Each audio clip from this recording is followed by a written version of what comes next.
I'd like to welcome everyone to this week's edition of Imperial as One's Belonging series, where we explore the experiences of different individuals from the BAME community. And this week, we got a special one. We really have. We've got Nikita Rathod, and she is a bundle of joy. Always got a massive smile. She's a communication and events officer and freelance music and entertainment. She is brilliant. And Nikita, we just want to say a big thank you for joining us this morning, or this afternoon, I should say. Thank you for having me. I'm going to just kick off by asking that question as to what was it that gave you either in early childhood that sense of identity, sense of belonging as you were growing up? So I grew up in Walthamstow in East London. My background is both my parents are Indian. My dad is born in India. My mum is also Indian but born in Fiji, and they both kind of traveled to get married. And in terms of my ancestry, like the first person that was here was my granddad. So in terms of my belonging, I grew up in a very, I'd say like somewhat traditional Indian Gujarati, which is my background, which is in West India background, which was full of food. When I was growing up, I'd go to Gujarati school to learn how to speak and write Gujarati as well on a Saturday, which I really hated. And there was always these values that had been, it wasn't even like said, it was just seen by me, that my parents kind of really struggled when they came here. My mum always tells me the story about how basically she got married and the next day she went out looking for work. She still had the henna on her hand, which is remarkable. It still like throws me that she did that. And then like they came up from working in factories and working in jobs that paid next to nothing, and they made a lot for themselves. Like my mum works in Tesco, my dad's now retired and he worked in factories in metal sheet operating. But that hard work element was always there, because they were able to gather money and then buy themselves a house and put us through a great education. So it's been this cultural identity that I've gained from loads of family visiting all the time, food, speaking the language, taking part in religious festivals, cultural festivals. It's always been there. So, and I've obviously been aware that that's my identity in a country which is completely different. So you mentioned your parents came, they traveled to kind of like meet up and then traveled to get married, and your granddad was here kind of like facilitating the movement.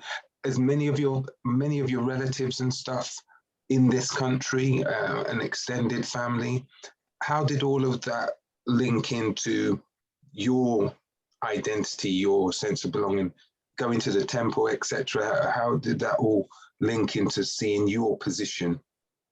So it wasn't religious events per se, but there was a strong sense of community. So there were people who were not necessarily family, but like family friends or people who were in the same villages as my parents' family, who came here and then helped my family when they came over, like helping them find places to rent, or before in their early married life, before they had me and my brother. And it was like, for them, gathering was a huge thing. There was definitely like a community of people that I like always would come around our house, or we would be traveling to go and see them, and they're scattered around the UK, like in Leicester, in Northampton, in several different places. And some of them are just family friends who really just supported each other to help everyone get settled into this country. Yeah, so it was a matter of, so it was a coming together, even though you were kind of like from different area or ended up in different localities, that community, it was wider than the geographical community. It was a community of people who knew each other and came to support each other. Am I right in saying that? Yeah, so like in the Indian community, and I can only speak from my own kind of experiences, that if your granddad's brother knew someone, like that's a connection there. And for example, if you were to go to a foreign country, they'll, like, a family member will say, oh, so and so's brother or sister is over there, you should give them a call when you're out there, and you can go meet up with them. And I'll be like, don't even know them. But like, those connections are still there, and people are very much willing to like meet up with you and give you that time because of like the legacy that goes back in terms of our forefathers knowing each other. Yeah. So that has been, I think, a strong part of my family's coming over here and creating a life for themselves. That's brilliant. That's kind of like a coming together or identifying groups of people who you feel comfortable with, I suppose, would be, and helping each other to get to the next level, get to the next stage. Yeah. So in terms of yourself, you grew up in Walthamstow? Yeah. All right. What was that like growing up as a girl in Walthamstow? How did you fit into the community at school, etc.? So in the household, I think in school was like really enjoyable for me. I've always enjoyed learning, and for me it was about doing my best and really making my teachers happy and like academically trying to do the best that I can. And I think there is something to be said about kind of my experience as an Indian woman as well, because we're very much taught to be very hospitable, very much caring about everyone else around us, often to our detriment, because it means that we don't put ourselves first. But I just remember, like, my mum always teaching me, like, when guests would come over and there'd be younger children there and of my age, she'd be like, go and talk to them, go and play with them. Like, it was always on me to make the first move, and I couldn't understand why, but like, or like help out, or so it's I remember feeling as if like I got so much validation from being helpful and being doing well, whether that was in the household of like helping my mum clean up or being at school and doing academically really well. So I think that's a good thing and a bad thing, but I think it's helped me along the way. So okay, so there was, I'm assuming, I don't want to put words in your mouth, but I suppose the bad thing was that there was this expectation that you'd always be there to do it. Yeah. I think you prove yourself that you can do it, and then you have to continue proving yourself. And that same thing happened to me in academia. Like, right. I remember being so stressed over spelling tests in year 6, and like, because I'd got 10 out of 10, like 10 weeks in a row or something like that. And I'm just like, oh gosh, what if I don't get a 10 out of 10, the world's going to end. But there was no pressure as of such from my family saying you must do well. In actual fact, they were like, they saw how much stress I took on, and they're like, you need to calm down a bit. Like, it's a spelling test, or like, it was just this constant, for me, it was just about being the best that I could be in my potential. Mm-hmm. Where did that drive come from then? Right? Yeah, I wonder. I think I'm still trying to figure out where it's actually come from. But I think it was partly about making family proud. Right. That, they have a great daughter. My brother's influence, my older brother, he's 3 years older than me. He's done academically amazingly. He's a barrister now. And just seeing how well he did was obviously my example that, oh my gosh, I can do really great as well. And then also seeing my parents who, like, I think subconsciously knowing that they'd work jobs which were really difficult kind of labor jobs, but they'd come up in their own way just through scrimping and saving and making sacrifice as well. So for me, that hard work ethic was always drilled into me subconsciously, and also just seeing it around me. Mm-hmm. So your parents' illustration of working hard to achieve, your older brother again working hard to achieve both academically, and in the shadow of your older brother, little sister looking up saying, I can do that, right? Yeah.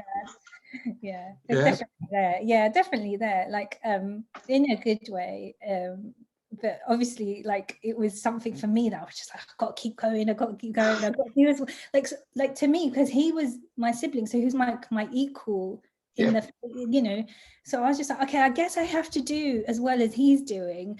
But I think amongst that and our cultural values, we often can lose our own identity because we're so busy trying to make our families proud, and trying to in some way give back or repay our family for what they've done, that we lose ourselves. So it's a good and a bad thing. Like there's positives and negatives, like there is with everything. I understand that. So it sounds to me like at school you did incredibly well. 10 weeks in a row, your spelling is good. So it sounds like you were on the ball. I'm not going to test you now and give you right, but it sounds like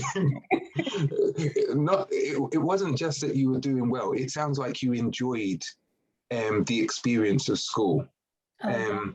Yeah, I really loved it, and I was a proper teacher's pet as well, and that kind of went through to like college as well. And I think college really was like, for me, it was the most like enjoyable time of my life, because doors really opened up. And I went to college in Walthamstow, also like kind of all state school, but I started having doors open up where there were like opportunities for people from underprivileged backgrounds to go on a summer school to Oxford, or go on a winter school to London School of Economics, which is where I ended up doing my undergraduate degree. And I was like, okay, wow. So it was proper like a sign for me that, oh, your hard work is paying off, like you're getting somewhere. So which just drove me to like work even harder. But if you ask any of my friends, I was just really, really focused. Right. So you had that inner determination, that hard work ethic, which you had seen from your brother and your family. And you saw it was almost like a validation that because you had worked so hard, now things were being opened up, which you may never have had opportunity to. Is that right? Yeah. Because I was like, I thought, what have I got to lose? So and that was quite an experience. You know, I started applying to really top universities, and I applied to Oxford, didn't get in, which was like a learning curve for me, because it was showing me, okay, you can get knocked back, and like, you know, things are hard. Not to say that I'd like swam through the rest of it. I'd still really try hard, but then I ended up going to the London School of Economics to study history and politics, which is obviously nothing to do with what I do now. And the fact that I've ended up at Imperial, completely different route. But my career route has definitely been like that. But university was definitely a different experience for me. In what sense? Because it sounds like lots of doors were opening up for you to get into university. So now you're there. What was your experience? So in school and college, I was very much with my peers who are from similar backgrounds. You know, also from my underprivileged area, similar kind of family setup as well. And then going into LSE, I met people who I've never come across in my kind of walk of life before. And that was really shocking for me. I think whilst I was like a bigger fish in like a smaller pool growing up, going to university was a real awakening, because I think I like ended up being like a small fish, you know, in like the ocean, because I think reality hit of what the wider world is like. Obviously I've only been exposed to Walthamstow, the rough school that I went to, you know, where like the stabbings going on and things like that, and people living normal lives. I didn't realize that people live so well. And I know that's really naive, but it's probably this bubble that I had created and my family had created for me. To say that, okay, I didn't really realize that this is how people live, this is how people get amazing education. I was really happy that I was getting like that. Occasionally I had a good teacher here and there. So so it was a real wake-up call. And how did that make you feel? Because up until this point, you'd had a lot of validation through your academic achievements, etc. And then when you got into the university, that was, how was that stripped away from you? How did you feel against so many people who were all academically brilliant? Well, so at LSE, the validation was like you don't get any teacher like holding your hand. And I think as one of the as universities go, it's probably one of the ones where they let you be a bit more independent and they don't give you that much. They don't hold your hand as much. So I was kind of in for a rude awakening, because then I realized that, like, I thought, you know, I'd done really well, things like that. And then my peers had all gone to like private schools or studied abroad or gone to boarding schools, all from like wealthy backgrounds. Even the people who looked like me, who were from the Asian community, they'd gone to private schools as well. I was like, okay, wow, I feel like I missed a trick or something like that. Or I realized that we're not on an equal like playing field. And I think that was that awakening for me, that like there's inequality throughout society. I think I never realized it otherwise. And that was really difficult, because I studied history and politics, very essay based. I came into it starting, and my peers already knew how to do things like footnote. Like when you're an undergraduate, I think a lot of the time they teach you that, but so they already knew how to do that. And I was like, I have no clue. So I thought, again, it kind of pushed me to think I need to work 10 times harder, because these people are a lot better than I am. So a lot more intelligent. It felt like they'd had a head start, and they seemed to know the system a lot better than I did. Right. So how did that make you feel then? If you know you've worked really hard, and up until this point, you'd got lots of validation, and now you're in a position where actually no one's really validating you and saying, yeah, you can do it. And then you're working incredibly hard. And were you still getting the kind of grades or the affirmation from your grades which you had got previously? Or did you find it a struggle or not? Or did you struggle in any way? I did struggle. It wasn't easy. Like I was getting 2-1s here and there, but I was also slipping up as well in certain places, and struggling. You know, go to seminars, and there's people who would be talking about the history that we were learning. For example, like say it was like Vietnamese history. People who like read books about that in their spare time, or like discussed matters like that with their families around the dinner table. I never did anything like that. Like for me, that was education, so I'd go and learn about it. It was so apparent, just even the way that I spoke. Like I remember like you know, when you drop your vowels or something like that, and that's quite normal from your like accent when you're from East London or something like that. People notice those things, and I was like, okay, do I speak funny? Do I speak differently? So you know, all those things are highlighted to you that no one has ever really told you otherwise, because you've been around the same sort of people. And Walthamstow was really, it's lovely, it's mixed, you know, and right now it's like become really gentrified, but back then it was a really nice mix of different communities there.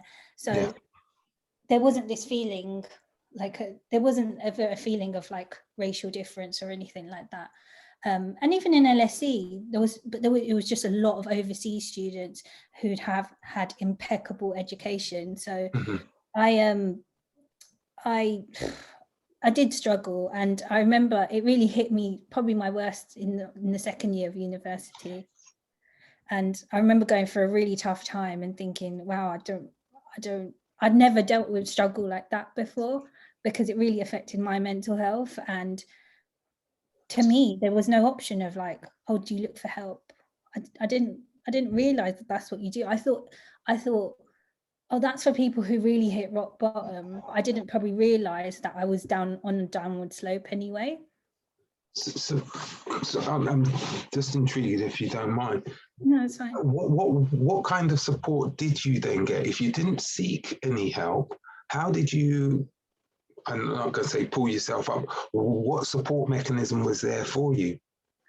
So I didn't look to my university, that's for sure. Right. I went to the doctors and said, I'm just upset all the time. And they said, okay, you have mild depression. And they gave me medication for that, and some counseling as well. But I think I was about 22 at the time, and they were reluctant to do that because I was quite young. They were just like, oh, because loads of people go through a tough time whilst they're in university. I think for me, it was just, it felt like such an uphill battle. My second year, I remember really, really not liking it. First of all, I'd moved back home as well from being in halls, so that was an adjustment. Because in the first year, I lived in halls and I really felt like I was at university, even though I was still struggling then, because I felt really different to everyone else. Yeah. Just didn't feel like I was clicking properly with people. The second year, it really started to affect my mental health, and then I got help for it, and then I really turned to my friends more than anything else. I didn't turn to the university because I didn't think it was an option, to be honest. Not that these things aren't advertised or anything like that, but I'd never done anything like that before where I'd said, I'm really struggling. I don't think I'd ever admitted that I was struggling. So yeah. Did you feel that you had any pressure from like your family to continue to maintain the good daughter kind of persona? That was that kind of like feeding into the back of your mind? I'm just trying to work out what was going through to give you that added pressure, if it was. No, I don't think my family were trying to pressure me, because I think all they thought was, Nikita's gone to university and she's gone to university, and that's that. Like, they didn't really understand the complexities of going to a seminar and not feeling like you can contribute because you feel like you're too scared to say anything because it might come out, it might be incorrect, or the teacher might look at you like, what are you saying? Or like, it was some sort of weird feeling of an imposter syndrome, I think. Some sort of like, where I just really didn't feel comfortable, and I just felt like I was really behind. And maybe it was this rude awakening where, you know, previously in college and school I'd done really well, but after that I found out what it was truly like, and that was a good reflection of the real world.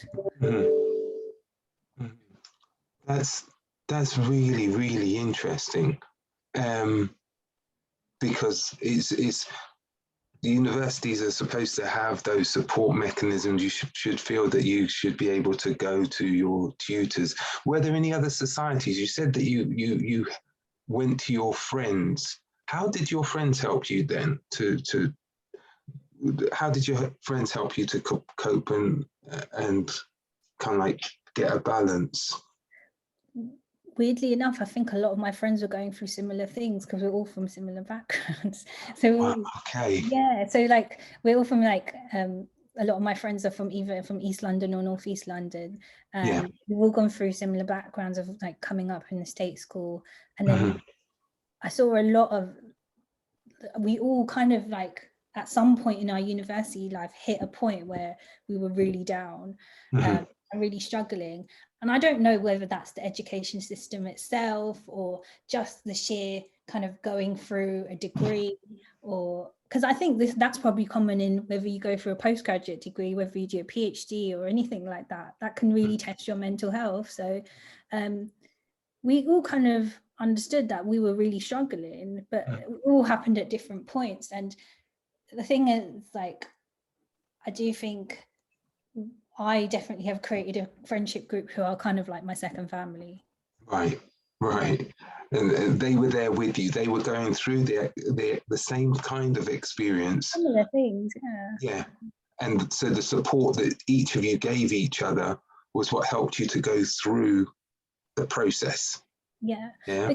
Because it's my friendship group, it's a group of people, like a group of girls who are from ethnic minority backgrounds, have had some sort of struggle in their family, you know, really have done really well in their education as well, but also feel like they have to try the extra bit harder, like when in the real working world. And from that point onwards in university, because we were exposed, it feels like we were put into competition with all these other people who had amazing upbringings, amazing education, you know, just didn't have to maybe worry about the things that we worried about when we were growing up. I hear you. I understand. I understand the sentiment. In terms of then having gone now through that process, looking back, what support would you have liked to have received to have helped? Do you think would have helped you to go through, make the transition? It sounds like the first part of university life was a struggle because of the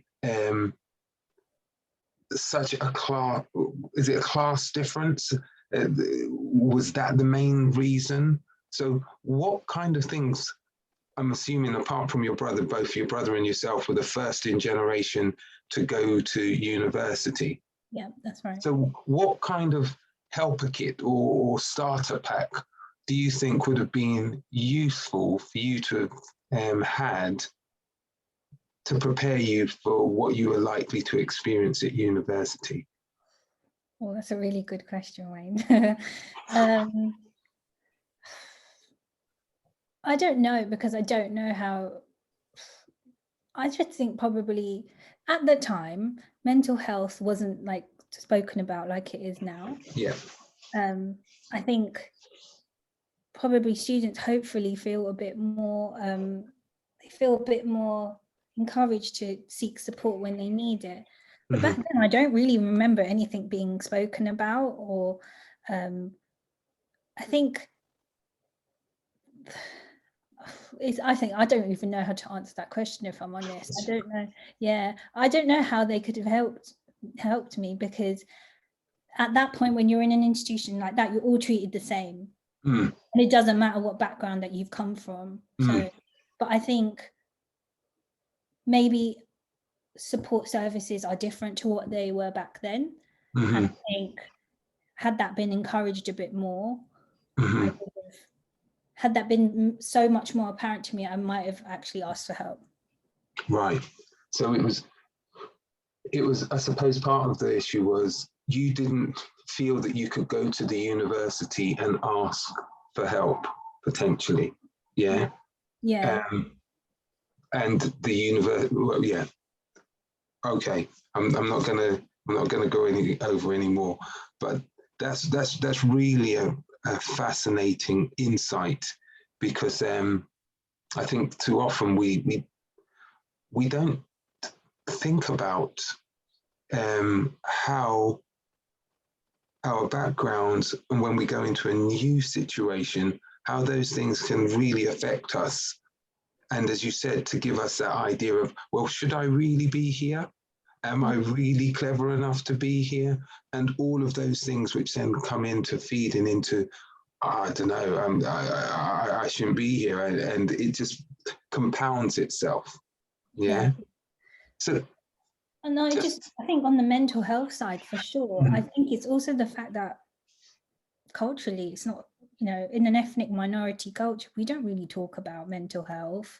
And maybe we're doing it a bit more now, but back then it wasn't just like, okay, if you're not feeling well, then you go and seek help. That was never. It was basically you deal with it yourself and you move on. Like, I've definitely seen that attitude a lot amongst the Asian community, that they just deal with things, they suppress it, and then they try and move on, and that's it. They try and carry on, and I think that's probably subconsciously there. Yeah. So there wasn't I understand that. So there wasn't a let's resolve where the heart of the problem is coming from and look at what can be done to actually change the situation. It's just kind of like, just accept it and move on. And sometimes that's not the right way to handle it. No. I mean, that's amazing resilience in some sense, but the more you press it, it's just going to come out tenfold, right? It's like when you take a bottle with a fizzy drink. You can't keep suppressing it, and it's going to like burst at some point. And yeah, it's a real shame. Like, I'm glad that things are improving for our communities in terms of mental health support, and people feeling a bit more able to talk about these things. Okay. I'm just wary of time, and I haven't even got into your current role and stuff. I'm going to ask the people who are with us, start getting your questions ready, right? And in about 2 or 3 minutes, we'll come over and get any questions from yourself. But Nikita, you did history and politics. Yeah. And when I look at your freelance music and entertainment journalists, communication, how did you get from there to where you are now? So initially, after like graduating from LSE, I think I wanted to join the civil service, and then I realized it probably wasn't for me. So, and I'll be honest, I didn't know what I really wanted to do after that. So I went through various like administrative jobs, all in like not-for-profit kind of organizations, and then at some point I realized this love that I had for writing, and that was about writing about music, because it felt like a really comfortable arena for me to kind of write about music, review music. And that was mostly like hip hop and rap and R&B and those sorts of genres. And then I started to write freelance. I didn't have a journalism background or anything like that, but I started to send kind of submissions, and they were like, yeah, okay, you can write for us. And I was like, oh wow, they want to pay me to write. And I was like, oh cool. So that was like, I learned that I had this creative aspect in me. And for a while, it took me a while, like before my job at Imperial, I worked at the scholarship organization Chevening Scholarships, which is for overseas students to come over here and study a master's. And there were some elements in there of communications as well, such as branding and writing newsletters and things like that, and event support as well. And I thought, okay, well, I like doing creative things. Communication seems to be the right way to go down. So from my freelance writing, which I've had so many opportunities and I've learned so much from, I then applied for this job at the Institute of Global Health Innovation here at Imperial for communications and events assistant. And then I got it, and it's been a joy ever since, because I've learned so much in the last 4 years. I'm actually moving on to a new role next month in the central team, but it's been great, like to work in social media, on websites, on design. So I think it really speaks to my creative side. And for me, the writing side has always been about showing people stories, telling people stories. Oh, thanks, Clarissa. Yeah, it's always been a way to tell people stories. And for me, it's really important to tell people stories who are never really heard. Yeah, I totally understand that. I like the can I ask a question? In your writing, was it a way of release? So getting involved with not just the musical aspect of it is one aspect, but then recreating and re-imaging the music in a different way when you write about it. Does that make sense? Yeah, I think so. It was, it was the ability to add my own perspective to things and like have a voice, I think. And this is something I've always enjoyed in like otherwise. You know, I always enjoy listening to music. I was just like, why not talk about it? And it was just like, okay, but then people kind of were listening to my opinion. I was like, okay, they're listening, so I'll write more. So yeah, I think it was definitely, it's any sort of creative task is an outlet, I believe. Yeah. So yeah, I think it helps us a lot. Fantastic. I'm going to just see if there's any questions. I didn't even open the chat, sorry. I was going to see if there's anyone who's got any questions for Nikita. Otherwise, I've got a couple more.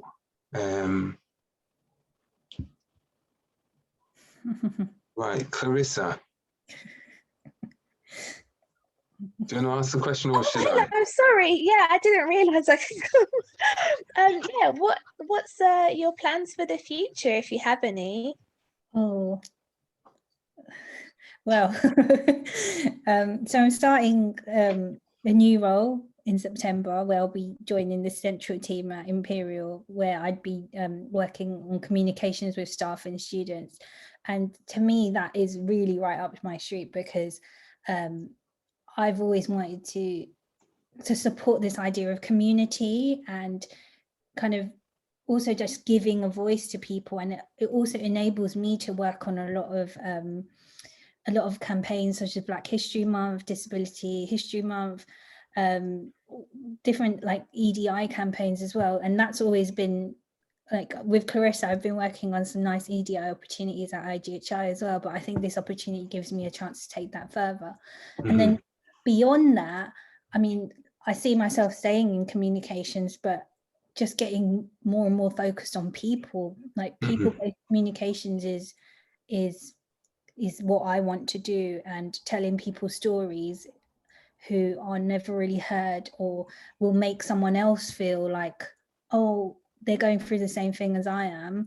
And I tried to do that through my music writing as well, like try to explore different elements of that. Like I talked to a UK rapper called Paigey Cakey, who had she had alopecia, because she had and she went through a journey of kind of getting a hair transplant as well, and a lot of Black women suffer with that problem. So I spoke to her as well, and I just remember feeling so much satisfaction with telling someone's story, because other people will be able to read that story and feel like, oh gosh, you know, someone else is out there talking about it. So yeah, that's where I see the direction going. I don't exactly know what the future is, though. So you're for want of a better word, you're a storyteller. You like telling stories, yeah? Yeah. I love that.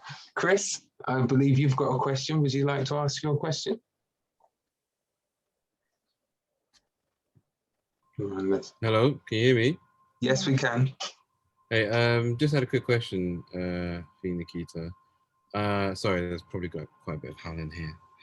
How did you address the imposter syndrome that you said you felt sort of earlier in your professional or even academic career, really, in university, and sort of when you were entering spaces that you weren't outside of your local area, so where you're entering these more professional and more yeah, sort of that question really. I can't say I don't deal with imposter syndrome now. I definitely feel like I'm dealing with it entering a new job soon.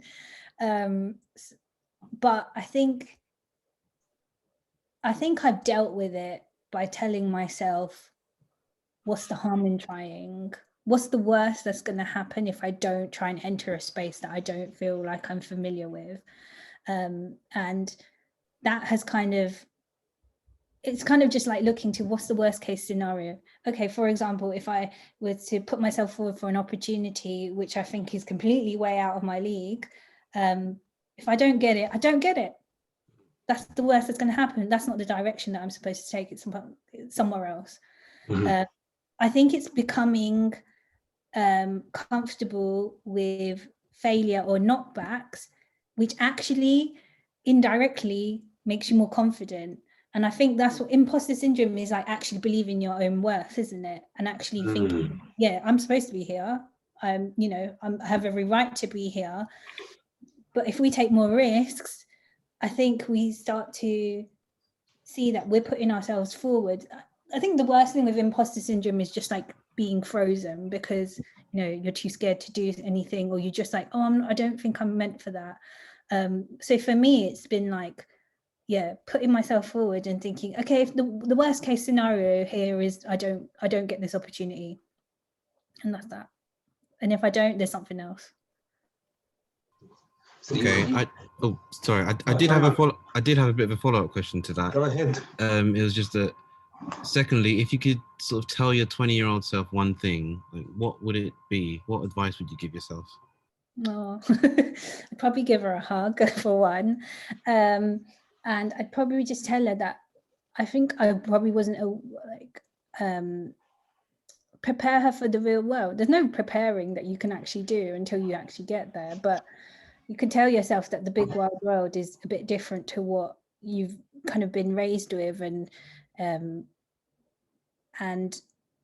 it doesn't really matter what your identity is. You just need to believe in yourself a lot more. I think that's probably what I tell my 20-year-old self. Chris, that was two fantastic questions. Thank you. I've got one final question for you, Nikita, and that's in terms of personal development. Okay, which kind of like leads on from what was said, is kind of like, what are your own dreams? What's your own personal development? Where do you want to see yourself going forward? I've got loads of dreams, but like, you know, professionally, I just want to make sure that whatever I'm doing really like speaks to my heart. I think for me, integrity and being genuine and being authentic is really important for myself. So, and I think I've always felt uncomfortable in situations or, you know, job opportunities where I feel like this isn't really me. Like it bothers me a lot. Like I don't feel like I can always coast, but like really exploring my creative side and kind of getting that, developing that, I think is where I want to continue to kind of progress with. And then personally, you know, there's all the things that other normal people want, you know, settle down and have children. And like, I would love the opportunity to tell my children and like really make them kind of really prioritize their mental health, because I think it's just something that affects our world so much right now. And also just I wouldn't want them to feel the internal pressure that I've felt of like having to do well all the time. And I don't think that's what life is about. I think life is about really being content. So I would love to be able to like teach that to someone. It's fantastic. I knew that it was going to be an excellent interview with you, Nikita. Knew it, right? As I said, you've always got this beautiful smile. Thanks, Wayne. And just it's uplifting, it really is. So Nikita, I want to just say another really big thank you, right? Thank you for telling us about that journey that you've been on. And you know that we at Imperial as One are here to support you in the same way that you've been supporting the rest of the team. We're here to support you in whatever. No, okay? I definitely feel that love in Imperial as One. It's a really nice family. Brilliant. Okay, I'm going to just let people know what's coming up next. We are actually going to be having a break. So I'm going to just, here's my share screen. Sorry. We're going to be having a break for a couple of weeks, but we will be back in 2 weeks' time. Yeah, 2 weeks' time, with Professor Richard Ofrith, who is a British Nigerian physician and professor of musculoskeletal sciences at Southampton. But he's a little bit more than that. So hopefully you can tune in on the 10th of September to hear that story as well. Thanks everyone for joining us. If you haven't seen all of our previous you can go to our YouTube site, which is tinyurl.com/belonging-IAO. So have a good weekend, and hopefully we'll see you in a couple of weeks' time, where we'll be discussing with some more issues around belonging. Thanks, everyone. If you want to stay on for the after party, please do. Thank you.